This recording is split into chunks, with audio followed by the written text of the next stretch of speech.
वो निरंतर चल रही है और उसमें कहीं भी रुकावट नहीं है। तो जो कमियां हैं वो निश्चित आने वाले दिन में जल्द से जल्द हमारा है कि हम लोग उसे पूरा करेंगे। भारतीय जनता पार्टी की सरकार में दलित बस्तियों में अभी वो विकास नहीं हुआ है जो बाकी क्षेत्रों में हुआ है, क्या कहेंगे आप? आपकी बात से मैं सहमत हूँ। नमस्कार, द पब्लिक रिपोर्टर आप देख रहे हैं। मैं अरविंद कुमार सिंह इस वक्त मौजूद हूँ आजमगढ़ के लालगंज क्षेत्र में। हमारे बाजू में नीलम सोनकर जी बैठी हुई हैं जिन पर पार्टी ने चौथी बार भरोसा जताया है। हालांकि उतार चढ़ाव के बीच कभी उन्होंने चुनाव जीता, कभी हारा। बहरहाल ऐसा होता रहता है। फील्ड में अगर दो प्रत्याशी सामने आते हैं तो किसी की हार किसी की जीत तय है। ऐसे में भारतीय जनता पार्टी ने चौथी बार इन पर फिर से भरोसा जताया है। उन्हें उम्मीद है कि नीलम सोनकर यहाँ से एक अच्छी पकड़ के साथ संसद में बैठेंगी और लोगों की आवाज़ों को उठाएंगी। सबसे पहले बहुत बधाई ढेर सारी कि आपको चौथी बार पार्टी ने भरोसा जताया आप पर। क्या मुद्दे होंगे? सबसे पहला सवाल, फिर बाद में बात करते हैं। सबसे पहले तो मैं अपने शीर्ष नेतृत्व को, राष्ट्रीय नेतृत्व को और प्रदेश के नेतृत्व को बहुत बहुत आभार व्यक्त करती हूँ। अपनी जनता को, अपने कार्यकर्ताओं को भी बहुत बहुत आभार व्यक्त करती हूँ। और जैसा कि आप पूछ रहे हैं कि इस बार हमारा मुद्दा क्या रहेगा, तो मैं यही कहना चाहूँगी कि हम लोगों का शुरू से ही हमारे भारतीय जनता पार्टी का, हमारे माननीय प्रधानमंत्री जी का, हमारे मुख्यमंत्री जी का, सबका एक ही विचार है कि सबका साथ सबका विकास। उसी की राह पे चलते हुए हम अपने जिले का विकास करेंगे। मैम, लोगों के दिमाग से ईवीएम का जो लेकर के जो बवाल चल रहा है वो हट नहीं पा रहा है। लोग कह रहे हैं कि भारतीय जनता पार्टी ईवीएम के बदले चुनाव जीत जा रही है। तो क्या ये मान लिया जाए कि भारतीय जनता पार्टी विकास कार्यों पर चुनाव नहीं जीत पा रही है, या फिर ईवीएम ही उसके लिए एक बहुत बड़ी मजबूती है?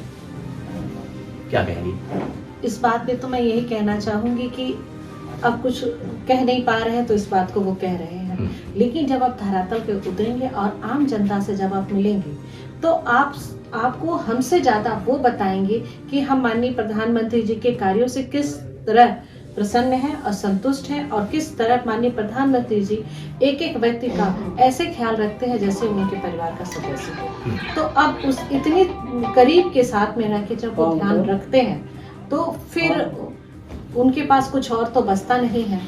तो फिर वो यही कहेंगे कि भाई ईवीएम में ही गड़बड़ है।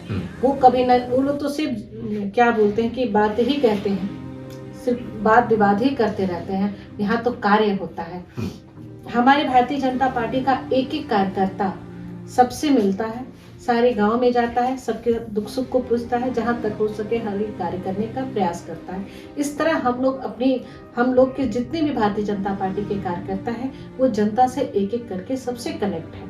अच्छा, मैम एक बात और जानना चाहेंगे कि एक सोशल मीडिया पे सवाल तैरता है लोगों का भी, और हम भी ग्राउंड रिपोर्ट पे निकलते हैं तो कुछ हमने भी महसूस किया है कि यहाँ पर भी काम होना चाहिए। भारतीय जनता पार्टी की सरकार में दलित बस्तियों में अभी वो विकास नहीं हुआ है जो बाकी क्षेत्रों में हुआ है, क्या कहेंगे आप? आपकी बात से मैं सहमत हूँ कि देखिए, ये बात तो सही है कि बहुत काम हुए हैं और बहुत काम रह भी गए हैं।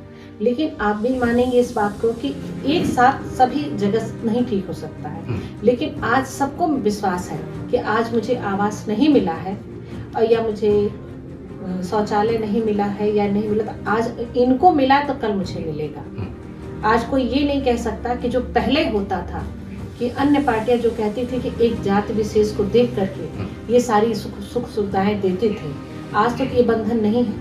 आज सभी मानते हैं कि नहीं जी, आज इनको मिला है तो कल मुझे मिलेगा। लेकिन आप इस बात को भी मानेंगे कि जो विकास की गति है वो निरंतर चल रही है और उसमें कहीं भी रुकावट नहीं है। तो जो कमियां हैं वो निश्चित आने वाले दिन में जल्द से जल्द हमारा है कि हम लोग उसे पूरा करेंगे। नरेंद्र मोदी देश के यशस्वी प्रधानमंत्री कह जाते हैं। टॉप 10 के नेताओं में पूरे विश्व में उनकी रैंक आती है। उनका एक नारा था, उनका एक वादा था कि 15 अगस्त तक, पिछले 15 अगस्त तक सब हर गरीबों के सर पे एक छत होगा। लेकिन ऐसे तमाम गांव हैं जहां लोग आज भी झोपड़ी में जीने को मजबूर हैं। कमियां कहां से रह रही हैं?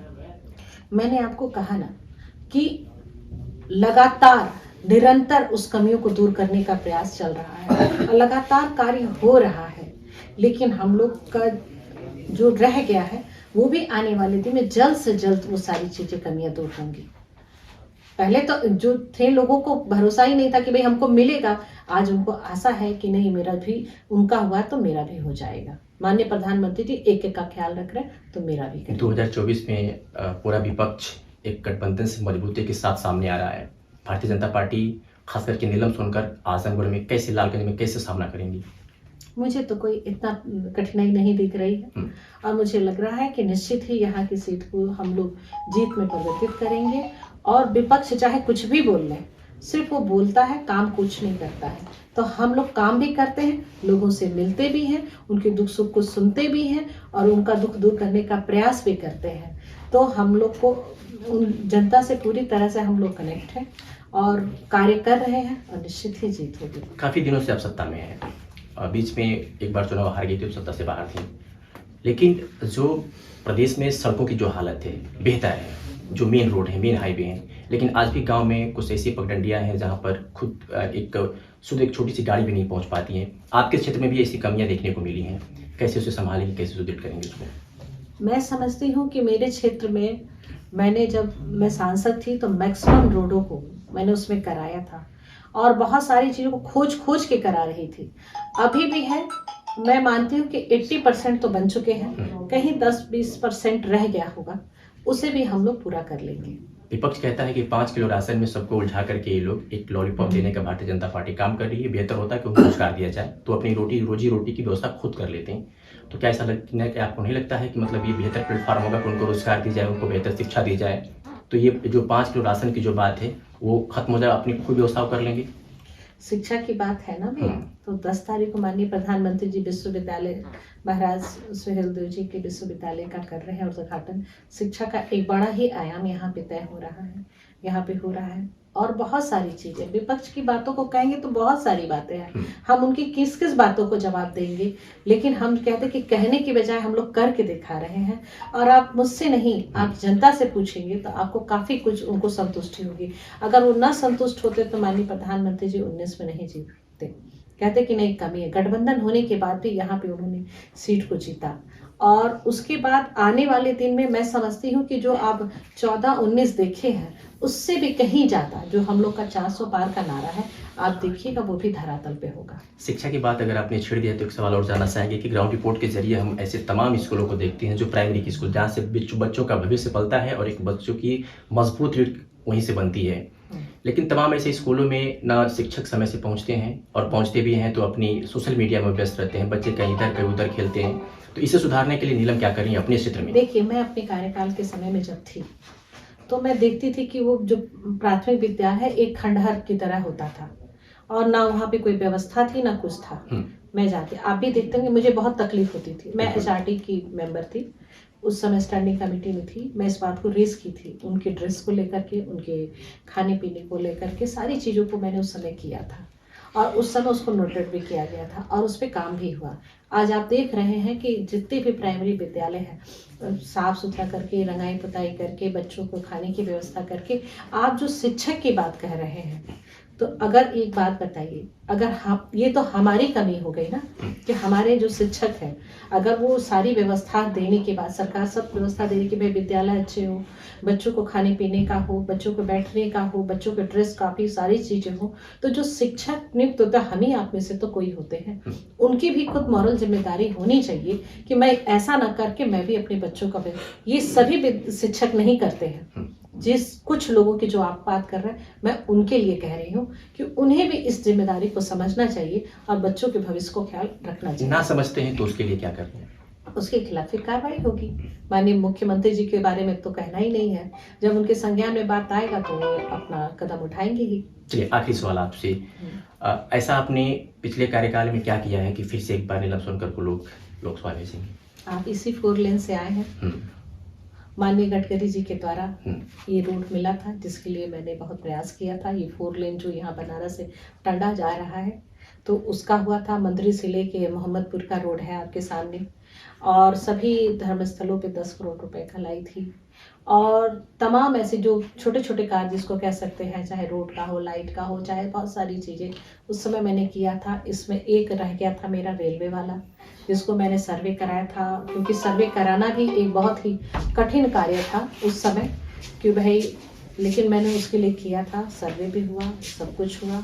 आज वो रुका हुआ है तो मैं तो इसको सबसे पहले, जो मेरा जीतने के बाद सबसे पहला काम होगा वो यही होगा कि मैं इस 5 साल में उस रेलवे लाइन को अपने बनारस से लेके गोरखपुर तक कनेक्ट करा दूँ। मैम, हम सब किसी का इंटरव्यू करने निकलते हैं तो सोशल मीडिया पे एक पोस्ट डालते हैं कि मैं आज हमारी इनसे गेस्ट के रूप में इंटरव्यू करना है। तो कुछ लोगों के जो सवाल होते हैं वो कमेंट सेक्शन में देते हैं। उसमें एक सवाल बड़ा अहम है और मुझे लगता है कि उसमें मैं आपसे जवाब नहीं मांगूंगा, लेकिन मैं चाहूँगा कि उसको आप एक बार अपने शीर्ष नेतृत्व से बातचीत करें और संसद भवन में उठाएं। जैसे कि जब हम अभी अपने रोड की बात किया है, नितिन जी ने भी इसके पहले भी इस बारे में टोल टैक्स को लेकर के बातचीत किया था। हम जब गाड़ी लेते हैं तो उसी समय रोड टैक्स जमा करते हैं। अगर हम 8 लाख की गाड़ी लेते हैं तो 30-35 हज़ार रुपये जमा करते हैं। तो फिर जो कंटिन्यू टोल टैक्स लिए जाते हैं, क्या इस पर विचार होना चाहिए? आम पब्लिक की जेबों को काटा जाता है, क्या इस बात को मानती हैं? इस पे क्या होना चाहिए कि जो हम शुरू में ही टोल टैक्स पूरा देते हैं, रोड टैक्स देते हैं, माफ़ कीजिएगा, तो फिर टोल टैक्स लेने की क्या ज़रूरत है? आपकी बातों को मैं संज्ञान में लेते हुए उचित फोरम पे इस बात को जरूर रखूंगी। चलिए, हमसे बातचीत करने के लिए बहुत बहुत धन्यवाद।